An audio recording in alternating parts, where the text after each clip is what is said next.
This is Miss Brock's second grade classroom at McCoy Elementary. Her desks are arranged in small pods, and she has moved the desks many times this year and decided on this is the best option for student work.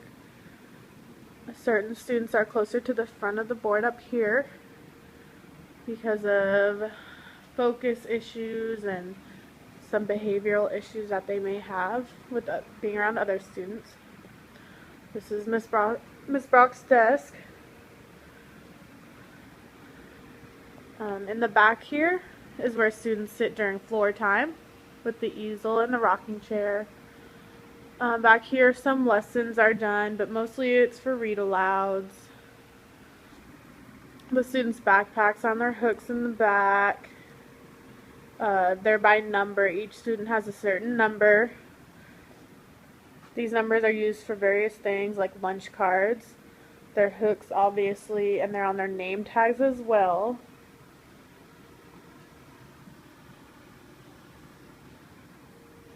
Back here is the U-shaped table for small reading groups and small group instruction. This is a math board. There's a number line hotel, a multiple chart, a hundreds board. There's a lot of different things on this that the students can look at if they need to remember certain words like subtraction and addition. Columns and rows are on here.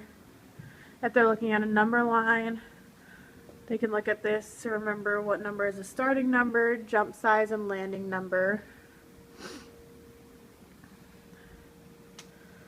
There's the student's 7 habits. And a poster, have you filled a bucket today, to remind them to be nice to their peers and give compliments and not take from other children's buckets.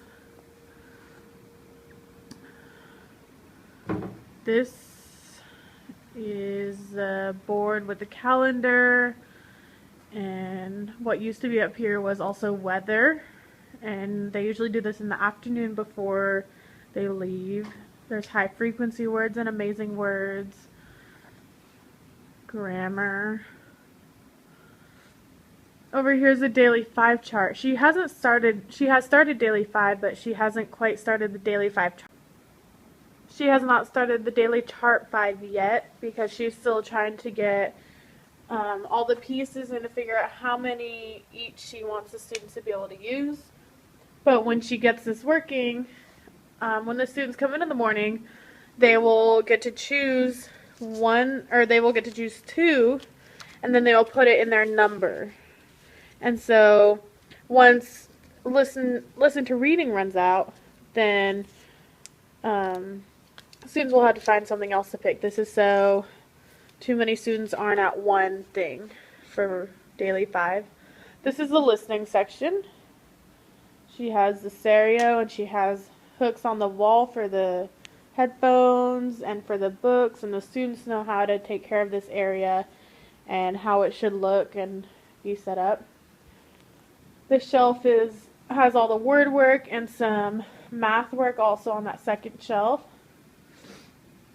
Up on the board, there's the students' lunch cards. There's a date. There's language of discipline and big ideas, which she does not have up for the week.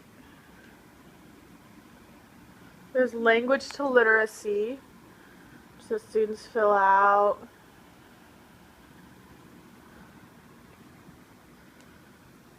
In the back, here's this classroom library, and each section is labeled with a different color, so the students know where to put the book, so each different color tab means a different thing. And then on this shelf, each student has a box, and in each box they have 3 or 4 books, and they're labeled by the students' numbers, so the students can come back here and just grab their box and bring it back to their desk. So students aren't always at the library trying to figure out what to read. Instead, they pick just a couple books that they're interested in, so they aren't wasting time looking for a book. That is Miss Brock's iPad, and she uses Class Dojo on that, and so the students can come up here and give themselves their own points on Class Dojo.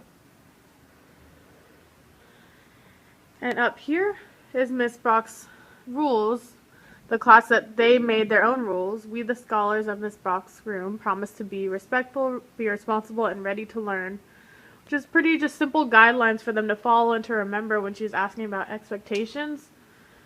All the students sign it at the bottom.